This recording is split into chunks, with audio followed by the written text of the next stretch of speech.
거주용 부동산일 경우에는 미국에는 공급이 굉장히 부족한 상태로 오랫동안 이어왔어요. 금리가 높음에도 불구하고 수요가 많이 줄었음에도 불구하고 공급이 수요보다도 더 적기 때문에 가격이 완만하게 올라가고 있단 말이에요.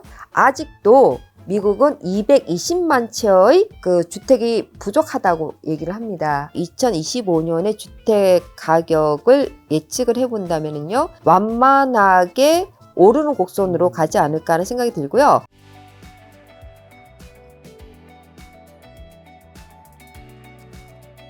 자, 2024년 하반기에 이제 대표님 모시고 오랜만에 촬영을 하는데요. 오늘부터 사야 할 부동산은 따로 있다라는 책 내신 건가요? 저 세 번째 책이고요. 네. 제가 이제까지 미국에서 부동산에 대한 활동을 하면서 겪은 이야기들을 담으면서 아직까지 한 번도 미국 부동산에 네. 대한 프로퍼티 매니지먼트, 자산 관리에 대한 책이 없었어요. 네. 미국의 실질적인 그 자산 관리는 어떤 식으로 일어나고 있고, 미국 부동산 부자들이 어떻게 해서 부를 이룰 네. 수가 있었는지에 대한 내용이 네. 담겨져 있습니다. 자, 대표님께서는 이제 23년 경력에 1,500채 이상 부동산 거래를 하신 분인데, 왜 지금 미국 부동산 투자를 해야 하는가랑 미국 부동산에 요즘에 한국 부자분들 관심 많아지고 있잖아요. 왜 그런 걸까요? 리스크 분산이라고 표현할 수 있을 것 같아요. 네. 제가 김 작가님이랑 지난번에도 미국 부동산 투자에 있어서 왜 한국 분들이 좀 더 미국 부동산 투자를 관심을 갖게 됐는가 네. 하는 얘기를 드렸었는데, 미국에서 늘 우리가 기존의 어떤 데이터를 쓸 때는 NAR, 미국 부동산 중개협회라는 네. 거기에서 데이터를 제공하는 거를 기준으로 해서 네. 시장을 많이 분석하는 경우가 있는데요. 이제까지 국제 투자자들이 미국 부동산에 투자를 했었을 때 당시의 기록을 봤었을 때는 자국의 경제나 정책이 불안정할 때 리스크를 분산하기 위한 차원으로 미국 부동산에 투자하는 경우가 많았다고 나와 있어요. 그러니까 어떻게 보면은 좀 더 안정적인 부분에 있어서 기존에 갖고 있었던 그 포트폴리오를 다양화하는 방법으로 미국 부동산을 많이 고려를 했던 그러한 히스토리를 감안했었을 때, 최근 한국의 전반적인 어떤 부분들이 좀 더 안정적인 미국 부동산에 투자를 많이 관심을 많이 갖고 있다고 생각이 들어요. 자, 그럼 미국 부동산의 장점은 뭐죠? 워낙 저희 채널에 와서 많이 얘기해 주셔서 핵심 요약으로 한번 한다면 이거는. 제가 항상 그 미국 부동산 투자 핵심 원리라 그래서 네 가지를 강조하고 있어요. 미국 부동산의 특징은 현금 흐름이 있다라는 얘기를 항상 강조를 하는데요. 현금 흐름과 그리고 자산 가치 상승면, 부채를 활용해서 현금으로 극대화하는 방법, 이렇게 상승된 자산은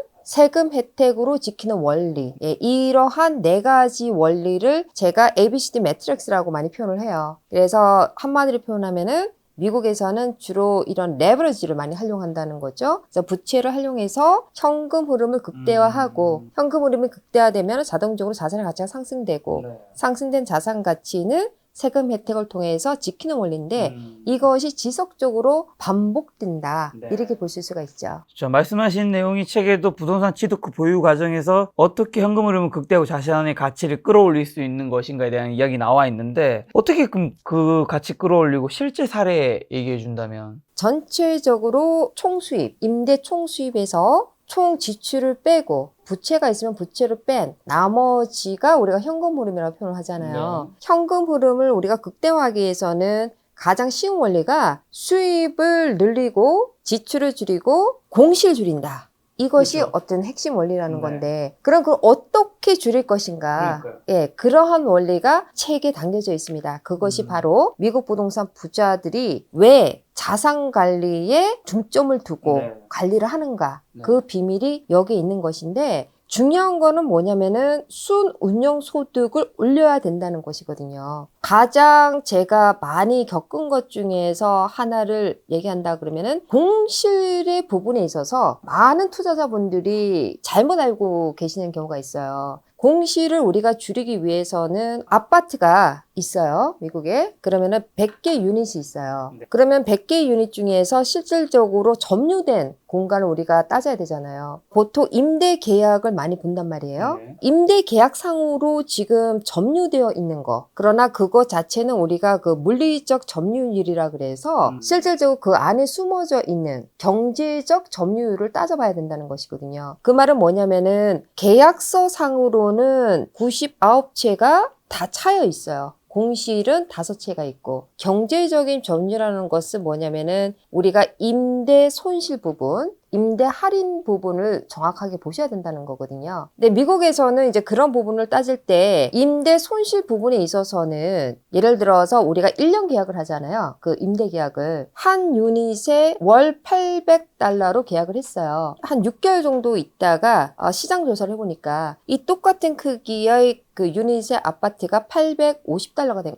된다는 것을 알았다는 거죠. 그러면 당연히 임대료는 $850로 올려갈 수가 있는 거죠. 그러나 이미 1년 계약을 했기 때문에 현재 6개월 살고 $850를 올렸을 때 나머지 남아있는 6개월은 당연히 $800를 내고 있는 거죠. 네. 그것이 어떻게 보면 임대 손실 부분이에요. 그러니까 $50에 대한 손실 부분을 우리가 계산을 해야 된다는 거거든요. 네. 그리고 그 임대 할인 부분, 임대 할인이라는 것은 예를 들어서 미국 같은 경우에는 잠재적인 세입자를 유치하기 위해서 이벤트도 하고 전체적으로 12개월 중에서 1개월을 뭐 프리로 주겠다 광고를 많이 해요. $850로 해서 들어왔는데 1개월치가 풀이잖아요. $850 곱하기 11개월이 되는 거죠. 그러면 결론적으로는 그것이 임대 할인에 의해서 손실을 내는 부분이잖아요. 그 자체를 우리가 충분히 계산을 하셔야 된다는 거거든요. 반드시 따져야 되는 게 뭐냐면은 피지컬, 물리적인 점유를 따지는 게 아니라 이러한 임대 손실 부분, 임대 할인 부분을 충분히 따지셔야 되는 거고 턴오버라고 그러는데 기존의 임차인이 나가고 그 중간에 공간이 좀 비잖아요. 그러한 기간까지도 충분히 우리가 고려를 하셔야 된다는 거거든요. 그런 거를 감안하셔서 전체적인 현금 흐름을 계산을 하고 경제적인 점유율을 생각해서 계산을 하셔야 된다는 건데 대부분이 임대 계약서에 있는 물리적인 점유율을 가지고 계산하는 경우가 발생을 한다는 거예요. 그래서 무엇을 우리가 봐야 되는가? 그런 공실. 그럼 공실을 어떻게 해서 줄일 것인가? 네. 공실이 당연히 줄어야지만이 실질적인 수입이 늘어나는 거잖아요. 그렇죠. 지출은 어떤 식으로 줄일 것인가? 이러한 것들이 이루어졌을 때 순운용 소득 자체를 올릴 수가 있는 거거든요. 그리고 부채 부분에 있어서는 보통 미국 같은 경우에는 고정 이자를 많이 하기 때문에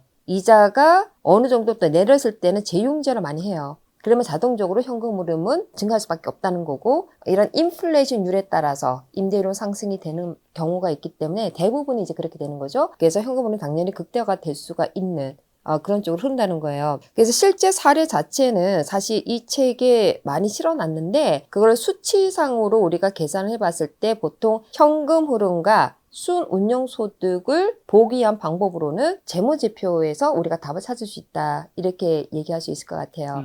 미국 부동산 부자분들은 지속적으로 현금 흐름이 창출된 부동산에 투자하는데 사실 한국은 시세 차익형 투자 많이 하잖아요. 건물도 그렇고 뭐 아파트도 그렇고 요거는 좀 다른 것 같은데 어떻게 보세요? 물론 한국도 뭐 상가나 이런 건 월세형인 것 같긴 하지만 사실 제가 항상 강조하는 네. 게 한국은 대부분 자본이익에 중점을 두는 투자다. 그리고 미국은 현금 흐름에 중점을 두는 투자다. 그리고 안정적인 자산 가치 상승을 기대할 수 있는 곳이다. 이런 얘기를 많이 했는데 가장 크게 볼 수 있는 부분이 뭐냐면은 리스크를 헤지를 하는 부분, 리스크를 테이킹하는 부분. 이제 그런 부분들이 한국과 미국에 있어서 가장 좀 다른 부분이라고 생각하는데요. 자본이익에 중점을 둘 수밖에 없는 구조를 한국은 가지고 있다. 부동산 시장 자체가. 왜냐하면은 미국은 대부분이 레버리지 하면은 부채거든요. 그러나 한국 자체는 레버리지 하면은 보통 전세의 개념이 있기 때문에 갭투자로 갈 수밖에 없는 이제 그런 구조를 갖고 있고 그리고 기본적으로 너무나 집값이나 부동산 가치 자체가 올라 있는 상황이에요.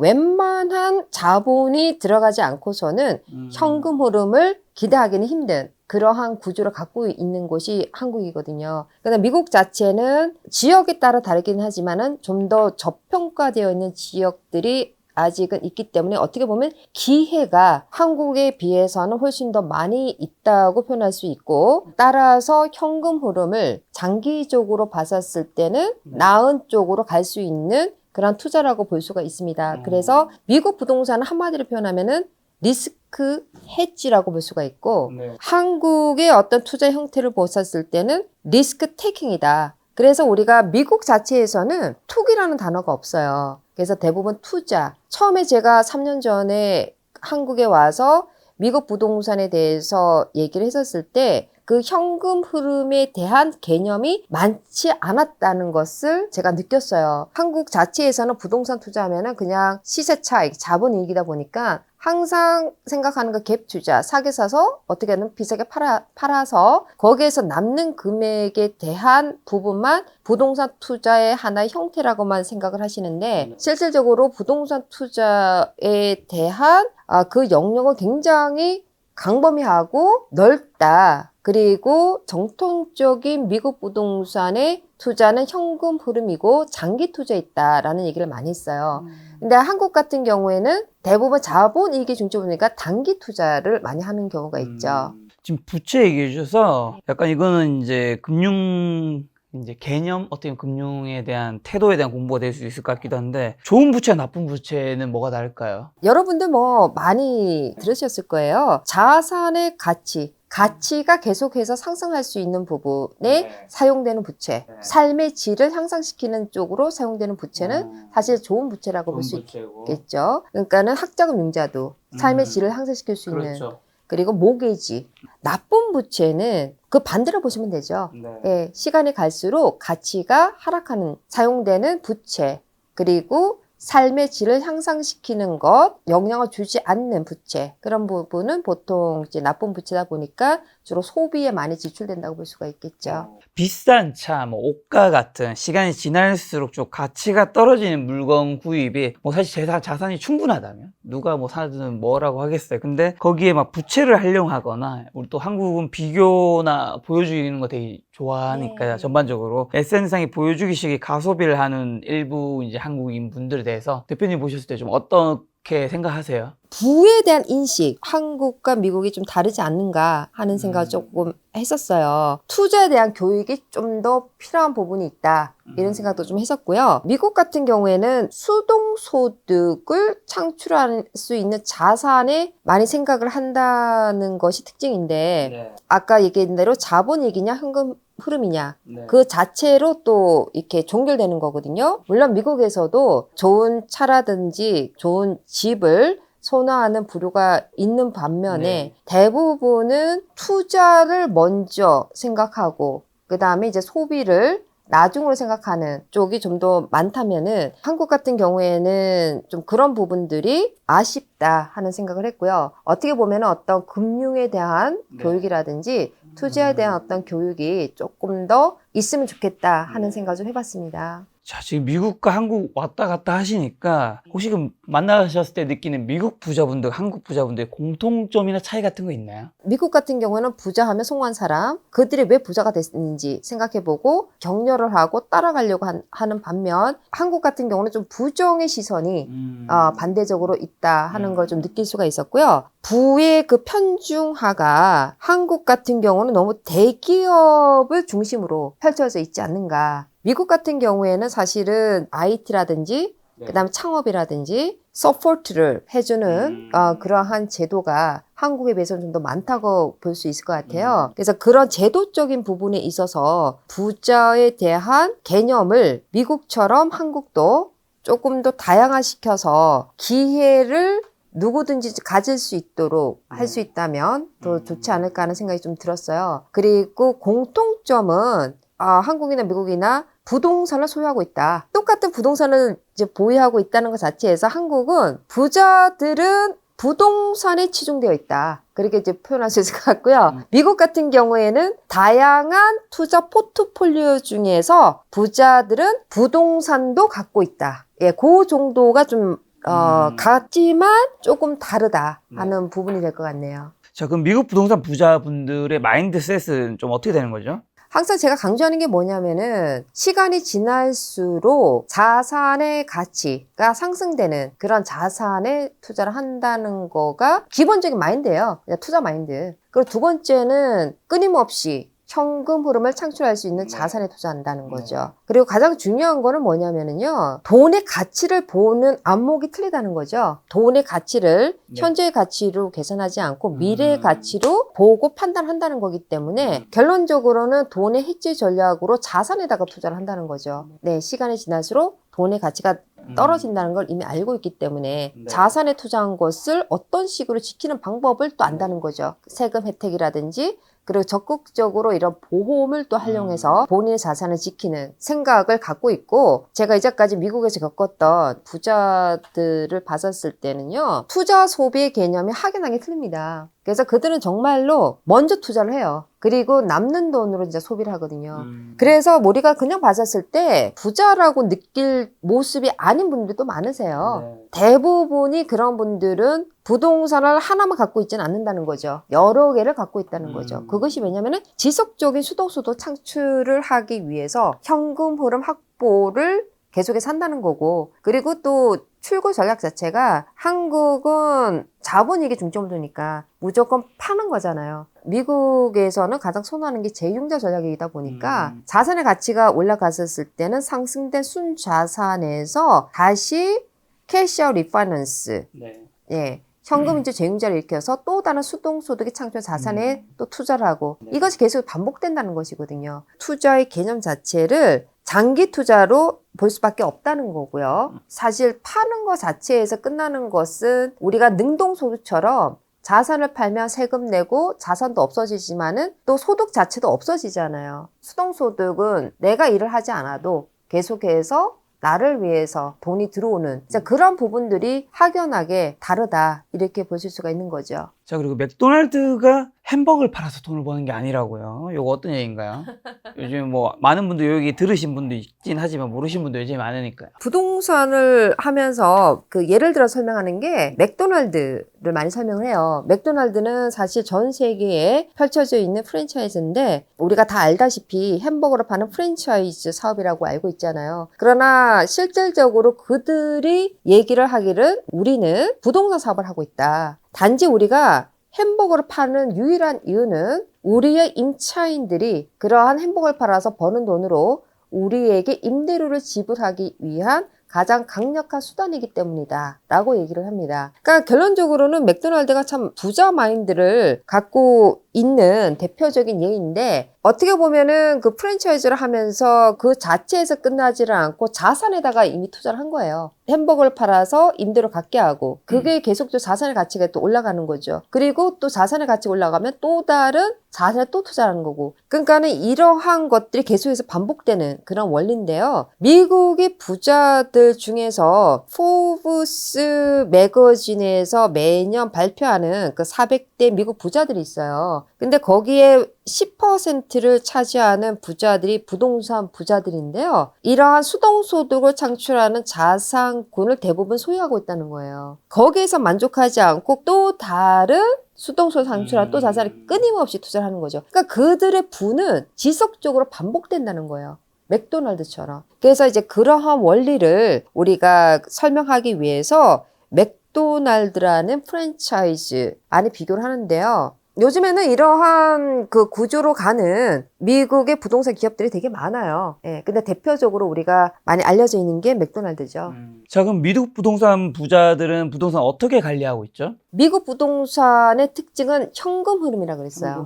그럼 현금 흐름을 극대화하려면은 무조건 자산 관리, 프로퍼티 매니지먼트를 잘할 수밖에 없는 거죠. 그러면 그 프로퍼티 매니지먼트를 잘 하려면은 수입을 늘려야 되죠. 총 수입. 그렇죠. 그리고 공시를 줄여야 되고 네. 지출을 줄여야 된다. 자산 관리를 잘해야만 된다는 거거든요. 그래서 미국 부동산 부자들은 본인들이 자산 관리를 하지 않습니다. 대부분 전문 운용으로 하는 자산 관리 회사에다가 먼저 맡기죠.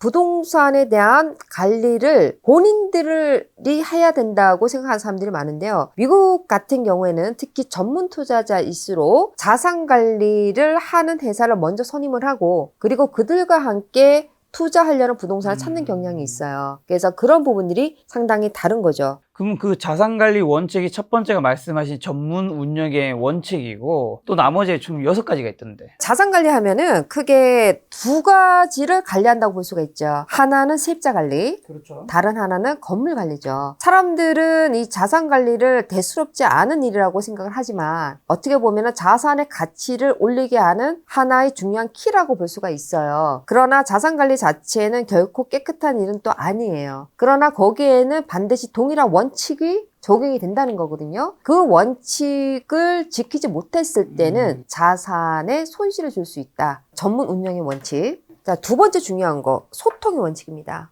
네, 손실을 최소화시키려면 무조건 세입자들과 소통을 해야 된다는 거고, 세 번째는 최소 공실의 원칙. 자, 공실을 줄이려면 네. 양질의 세입자를 또 구해야 된다는 거죠. 그렇겠죠. 사전 방지의 원칙. 위험 요소 부분에 있어서 먼저 방지를 하고 들어가야 된다는 거죠. 네. 예, 그러면은 계약서를 어떻게 쓸 것인가? 법적인 문제에 대비하기 위해서 나는 어떻게 해야 될 것인가? 이제 그런 부분들. 이 네 가지 원칙은 주로 세입자를 관리하는데 들어가는 원칙이라고 볼 수가 있어요. 우리가 다섯 번째, 유지 관리의 원칙. 신속한 유지 관리는 자산을 보호하고 재정을 보호할 수 있다. 이건 굉장히 중요한 부분인데 사실 이 부분이 잘 안 된다는 거예요. 자, 그리고 비용 통제 원칙. 비용 통제 원칙은 아까 얘기했지만 지출을 줄이기 위해서는 비용을 최대한으로 줄여야 된다는 거거든요.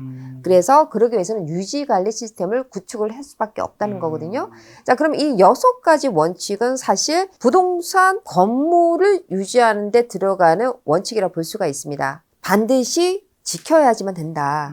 예, 그래서 제가 이 책에서 자산관리 원칙 6가지를 정리를 한 거예요. 자, 그럼 현금 흐름도 중요하고 세입자도 관리를 잘해야 되면 어떻게 최적의 임차인 찾고 뭘 체크해야 되는 거죠? 양질의 세입자를 우리가 찾기 위해서는 사실 네. 한국하고는 너무 다른 부분이 있어서 네. 이런 부분들이 좀 생소하실 거예요. 미국 같은 경우에는 기본적으로 심사 과정이 좀 복잡합니다. 네. 그래서 크레딧을 반드시 체크를 해야 된다는 거고요. 그리고 백그라운드 체크를 합니다. 예, 그래서 범죄 기록이 있는지 그런 것까지도 우리가 확인을 해야 되고요. 소득 대비 나가는 임대료를 계산해서 충분히 이러한 임대료를 낼 만한 능력이 있는지를 봐야 되는 네. 거고요. 일한 기록과 그걸 달라고 할 수 있어요? 네, 한국은 그거 달라고 할 수 있나? 한국은 완전 틀려요. 예. 그래서 보통은 지원을 할 때 어플리케이션 폼에다가 작성을 하게 돼 있어요. 세입자분들께서 소득은 얼마를 벌고 내가 나간 직장은 어디이고 몇 년 동안 나는 일을 했고 네. 그 필요할 경우는 우리가 세금 보고서까지도 요청을 할 수가 있어요. 그런 것들을 우리가 다 찾아야 된다는 거고요. 근데 네. 거기서 그치지가 않는 거죠. 이러한 세입자가 동네에 있는 이웃들과 잘 어울릴 수 있는 사람인가. 그러니까 너무 어떻게 그걸 보면은 어떻게 알죠? 간상으로 아나? 예, 그거는 우리가 이제 백그라운드 체크를 하면, 보통 이제 그 범죄 기록이 또 나와요. 크레딧 체크를 하면 그 사람의 습관이 나와요. 거의 사람 하면 채용하는 느낌이네요. 네, 맞습니다. 그럴 수밖에 없는 게, 미국 같은 경우는 주로 그 소송이 좀 많은 나라예요. 그러한 소송으로 또 끌어가는 구조를 갖고 있다 보니까 자산과 재정을 보호하기 위해서는 어쩔 수 없이 양질 세입자를 구할 수밖에 없는 것이거든요. 에피소드를 보면 상당히 다양해요. 저도 이런 자산 관리를 하면서 진짜 5만 가지, 정말 5만 가지라고 할 수가 있는데요. 크레딧도 다 좋고, 백그라운드도 너무 좋고, 뭐 소득 대비 그 수입이 다 되니까 나머지는 다 좋아요. 좋은데 이제 이웃과 이웃들이 살잖아요. 네. 특히 이제 다세대 주택일 때 이런 경우가 일어나는데 경우에 따라서는 또 묻지마 폭력이 일어나는 경우도 있어요. 예, 이웃끼리 이제 다툼이 또 일어나는 경우도 있고요. 이 책에도 제가 다룬 게 마약, 개똥, 바퀴벌레 뭐 다 다뤘잖아요. 실질적으로 있는 일이거든요. 예, 그렇기 때문에 그러한 부분들을 사전 방지의 원칙, 미리 짐작해서 자산과 재정을 보호해야 된다는 거고, 최소 공실의 원칙, 공실을 최소화시키려면 이런 과정은 반드시 필요하다는 거거든요. 이게 전문 운영의 법칙이 첫 번째에 있는 걸 알겠네요. 그걸 다 하기는 개인이 하기는 좀 쉽지 않겠네. 맞습니다. 그렇기 때문에 전문적인 자산관리 회사한테 맡기는 시스템인데 미국에는 이러한 자산관리 회사만 해도 300만 개가 있고요. 시장의 규모만 하더라도 900억 달러입니다. 한국 돈으로 하면은 124조. 그러니까 엄청난 자산관리 회사들이 있다는 거고 부동산의 유형에 따라서 자산관리 회사도 굉장히 다양하다는 거거든요. 산업용, 상업용 부동산도 오피스 건물이 있고, 이런 쇼핑센터가 있고, 예, 뭐 병원도 있을 것이고, 아파트, 그리고 거주용, 뭐 다 달라요. 내가 구입하고 임대를 하려는 투자 부동산이 정해지면은 전문적인 자산관리 회사를 먼저 선임하셔야 된다는 거고요.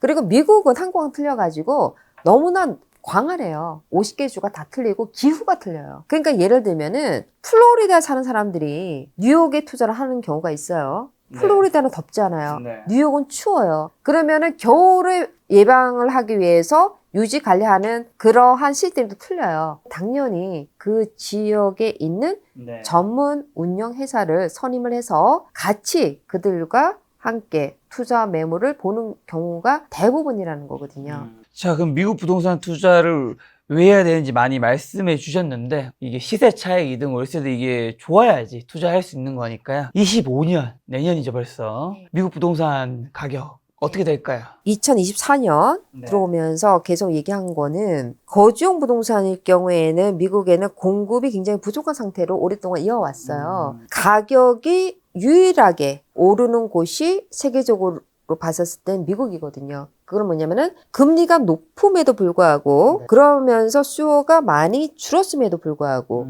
공급이 수요보다도 더 적기 때문에 가격이 만만하게 올라가고 있단 말이에요. 공급은 어느 정도 늘어나는 쪽으로 가고 있는데요. 아직도 미국은 220만 채의 그 주택이 부족하다고 얘기를 합니다. 네, 그래서 2024년 지나서 2025년의 주택 가격을 예측을 해본다면요, 완만하게 오르는 곡선으로 가지 않을까 하는 생각이 들고요. 데이터를 보니까 대부분 지역별로 좀 편차는 있을 수가 있으나 인구가 많이 몰리는 남부 지역, 북동부 지역은 왜 그러냐면은 신축으로 집을 지을 수 있는 땅이 없기 때문에 조금 더 가격 상승폭이 있을 거라고 지금 보고 있어요. 2024년도도 공급이 수요보다 부족하기 때문에 가격이 완만하게 지금 오르고 있는 그런 과정인데 2025년에도 마찬가지로 그렇게 될 거라고 예상하고 있습니다. 지금 조지아주에서 사업을 하고 계시죠? 네. 조지아주는 미국의 어느 쪽에 있죠? 조지아주는 미국의 남동부죠. 남동부 쪽에 계신데 미국의 주가 몇 개쯤 되는 거죠? 50개 주죠. 50개 주. 그러면 어떤 지역에 좀 투자해야 될까요? 지역 선정 포인트 같은 거 뭐 있을까요? 지역 선정 포인트는 제가 저번에도 많이 말씀을 드린 건데요. 미국 같은 경우에는 인구의 흐름이 굉장히 중요합니다. 그렇죠. 네, 그래서 인구가 지금 어느 쪽으로 흐르고 있는가를 생각을 하셔야 되는데 거기가 바로 텍사스주 또는 조지아주 그런 쪽이고요. 그리고 샬롯이 있는 노스캐롤라이나, 사우스캐롤라이나 이제 그런 지역으로 우리가 좀 많이 좁혀볼 수가 있다는 거죠. 대부분이 아래쪽이에요. 썬벨트 아래쪽. 그래서 그런 쪽이 좀 투자하기에 좀 더 유리한 조건을 갖고 있다. 이렇게 보실 수가 있을 것 같습니다. 가장 안정적인 투자 유형은 거주용 부동산입니다. 그러니까 경지에 불황이 와도 사람들은 어딘가에서 살아야 되기 때문에 가장 안정적인 자산군에 속하고요. 항상 그 캠 레이시라는 것은 그 유형별로도 좀 다르게 적용이 되고 지역별로도 다르게 적용이 됩니다. 그런데 안전 자산으로 적용이 될 때 우리가 캠 레이스를 따져서 그 조사를 하는 경우가 있거든요. 예, 그래서 가장 그 유형별로도 가장 안정적인 자산군이 거주용 부동산으로 나타나고 있어요. 거주용 부동산이라고 하면 한국에서는 아파트로 생각하는데 미국에서는 꼭 그게 아파트인 건 아닌 거겠네요. 네, 미국도 아파트도 거주용 부동산인데 이제 상업용 건물에 속하죠. 그러나 거주용 부동산의 경우에는 단독주택, 뭐 콘도, 타운하우스, 다세대 주택 중에서도 4개까지가 있는 거기까지가 우리가 보통 그 거주용으로 얘기를 하고요. 그리고 5개 이하 아파트는 이제 상업용을 표현하는데요. 그거 모두를 통틀은 것을 거주용 부동산이라고 얘기를 하죠. 궁금한 게 미국에는 아파트에 사는 사람도 많겠지만 한국보다 훨씬 주택에 사는 사람들이 많잖아요. 그렇죠. 마당 있고 이런데. 근데 한국에도 당연히 그렇게 뭐 주택에 사는 사람도 있고 아파트 사는 사람도 있는데 주변에 이제 그분들의 만족도라든가 이런 것들을 보면 뭐 단독주택 살면 뭐 아이들도 띄워놓을 수 있고 강아지도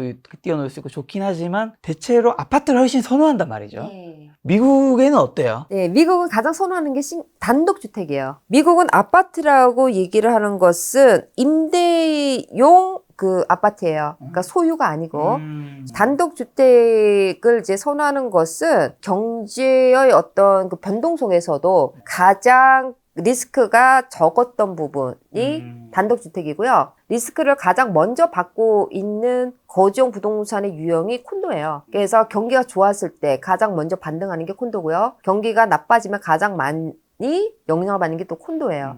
그래서 가장 안정적으로 하는 게 이런 단독주택이고요. 한국이랑 좀 다르군요. 많이 달라요. 그리고 대중교통이 들어오는 걸 싫어하죠. 왜냐 대중교통이 들어오면 일단은 멀티 패밀리 형식의 집들이 들어오거든요. 네. 그러면 어떻게 되냐면 집값에 영향을 준단 말이죠. 한국인 좋아하는데? 거기는 좀 아니에요. 반대예요. 아, 약간 되게 부자 동네 같은 그런 그렇죠. 느낌인가 봐요. 예, 아. 그러니까는 단독주택으로 가게 되면 동네가 좋아서 유지가 되는데 대중교통이 들어오면은 저소득층이 이제 들어올 수가 있기 때문에 동네의 밸류가 내려간다고 생각하기 때문에 보통 주민들이 반대를 하죠. 그렇겠네요. 어떻게 보면 한국에도 부자 동네 용산구에서도 뭐 한남동이라든가 아니면 저 위에 평창도 이런 데 보면 대중교통이 필요가 없죠. 다 차를 타고 기사님들 그런 게 있는 것 같네요.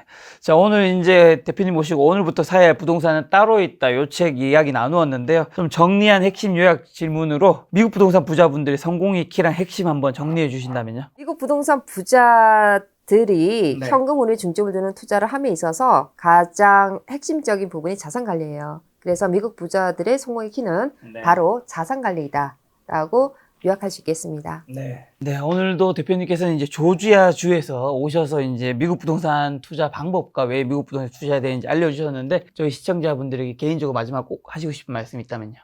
이제 장마철인데요. 제가 여기 그저께 한 걸 다시 왔습니다. 와서 느낀 거는 미국에서 경험한 이런 모든 그 가능성이 있어서 여러분들하고 한 걸음 한 걸음씩 가까워지면서 원리를 여러분들과 함께 공유하고 또 여러분들이 그런 가능성을 경험할 수 있는 그때가 반드시 왔으면 하는 그런 바람을 갖고 있어요. 그래서 여러분들 새로운 신간 나왔는데요. 이 책을 통해서 미국 부자들의 어떤 부의 원리와 부를 쌓을 수 있게 하는 이런 자산 관리의 그 원리를 한번 보시면서 여러분들도 그러한 무한한 가능성에 한번 도전해 보시기를 바랍니다. 네, 미국 부동산 투자에 관심이 있으신 분들은 오늘부터 사야 할 부동산 따로 있다 책을 보신다면 큰 도움 될 것 같고요. 오늘 만남의 손님은 미국 조지아주에서 부동산 사업을 하고 계시는 김유지 대표님이었습니다. 지금까지 여러분 소중한 시간 함께해 주셔서 정말 감사합니다. 오늘도 김 작가였습니다. 고생 많으셨습니다. 감사합니다.